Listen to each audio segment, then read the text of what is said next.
పరిశుద్ధ గ్రంథం నుండి 26వ అధ్యాయం చదువుకుందాం. ఈరోజు అబ్రహాము దినములలో వచ్చిన మొదటి కరువు గాక మరి ఒక కరువు ఆ దేశంలో వచ్చెను.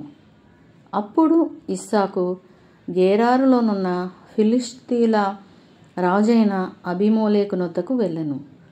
అక్కడ యెహోవా అతనికి ప్రత్యక్షమై, నీవు ఐగుప్తులోనికి వెళ్ళక నేను నీతో చెప్పు దేశమందు నివసించుము.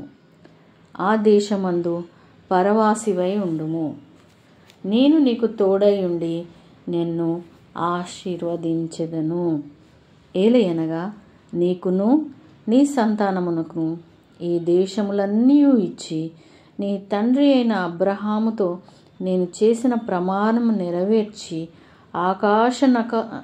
ఆకాశ నక్షత్రముల వలె నీ సంతానమును విస్తరింపచేసి ఈ దేశములన్నీ నీ సంతానమునకు ఇచ్చెదను. నీ సంతానం వలన సమస్త భూలోకంలోని సమస్త జనులు ఆశీర్వదింపబడుదురు. ఏలయనగా అబ్రహాము నా మాట విని నేను విధించిన దాని నా ఆజ్ఞలను, నా కట్టడలను, నా నియమములను గైకొనెను అని చెప్పెను.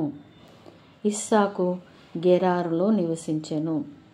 ఆ చోటి మనుషులు అతని భార్యను చూచి ఆమె ఎవరని అడిగినప్పుడు అతడు ఆమె నా సహోదరి అని చెప్పెను.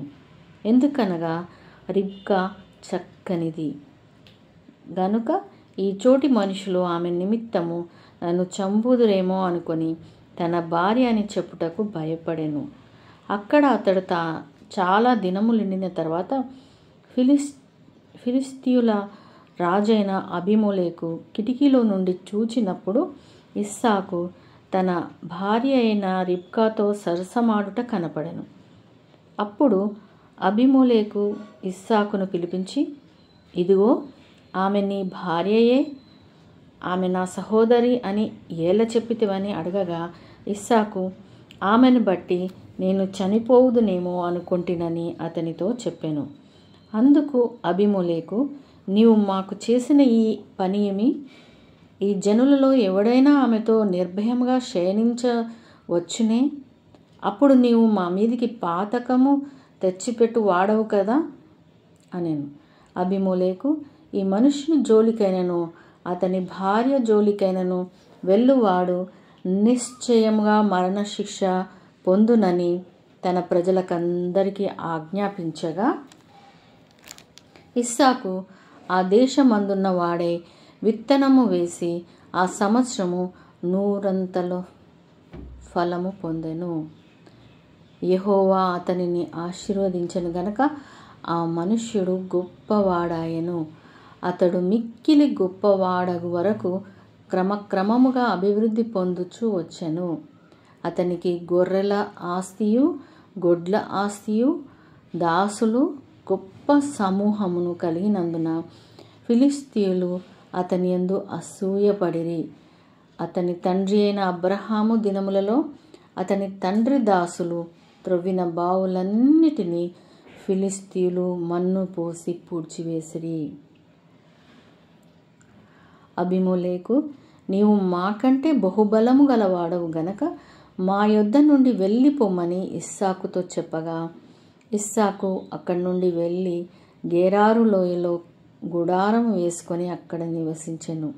అప్పుడు తన తండ్రి అయిన అబ్రహాము దినములలో త్రవ్విన నీళ్ల బావులు ఇస్సాకు తిరిగి త్రవ్వించెను.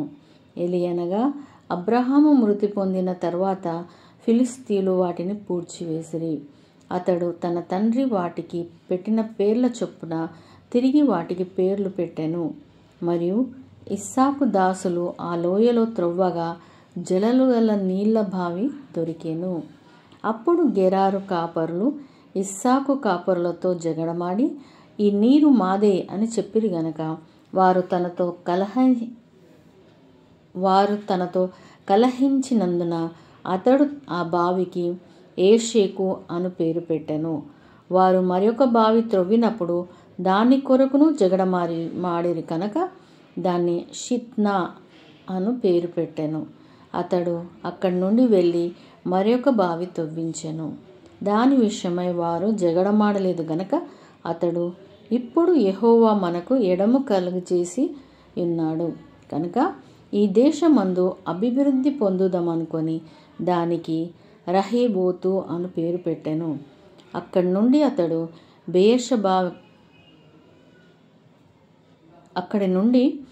బెయేర్షెబాకు వెళ్ళెను.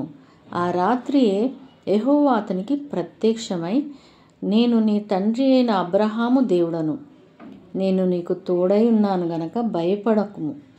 నా దాసుడైన అబ్రహామును బట్టి నిన్ను ఆశీర్వదించి నీ సంతానమును విస్తరింపచేసేదనని చెప్పాను.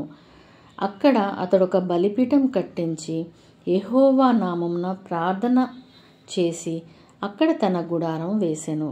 అప్పుడు ఇస్సాకు దాసులు అక్కడ బావి తవ్విరి. అంతటా అబీమెలెకును అతని స్నేహితుడైన ఆహూజతును అతని సేనాధిపతి అయిన ఫీకోలును గెరారు నుండి అతని యొద్దకు వచ్చిరి. ఇస్సాకు, మీరు నా మీద పగపట్టి మీ యొద్ద నుండి నన్ను పంపివేసిన తర్వాత ఎందు నిమిత్తము నా యొద్దకు వచ్చి ఉన్నారని వారిని అడగగా, వారు, నిశ్చయముగా యెహోవా నీకు తోడై ఉండుట చూచితిమి గనక మనకు అనగా మాకును నీకును మధ్యన ఒక ప్రమాణం ఉండవలెనని మేము నిన్ను ముట్టక నీకు మేలే తప్ప మరేమీ చేయక నిన్ను సమాధానముగా పంపివేసితిమి గనక నీవును మాకు కీడు చెయ్యకుండునట్లు నీతో నిబంధన చేసుకుందుమనియు అనుకుంటిమి. ఇప్పుడు నీవు యెహోవా ఆశీర్వాదం పొందిన వాడవనిరి. అతడు వారికి విందు చేయగా వారు అన్నపానములు పుచ్చుకొనిరి. తెల్లవారినప్పుడు వారు లేచి ఒకనితో ఒకడు ప్రమాణం చేసుకునిరి. తరువాత ఇస్సాకు వారిని సాగనంపగా వారు అతని యొద్ద నుండి సమాధానముగా వెళ్ళిరి. ఆ దినమందే ఇస్సాకు దాసులు వచ్చి తాము త్రవ్విన బావిని గూర్చి అతనికి తెలియచేసి, మాకు నీళ్లు కనపడినవని చెప్పిరి గనక దానికి షేబా అను పేరు పెట్టెను. కాబట్టి నేటి వరకు ఆ ఊరు పేరు బెయేర్షెబా. ఏశావు 40 సంవత్సరముల వాడైనప్పుడు హిత్తీయుడైన బెయేరి కుమార్తెయగు యాహూదీతును, హిత్తీయుడైన ఏలోను కుమార్తెయగు బాషెమతును పెండ్లి చేసుకొనెను. వీరు ఇస్సాకునకును రిబ్కానకును మనోవేదన కలుగచేసిరి. దేవుడు తన పరిశుద్ధ వాక్యమును మన వినికిడిలో ఫలింపచేయునుగాక. ఆమెన్.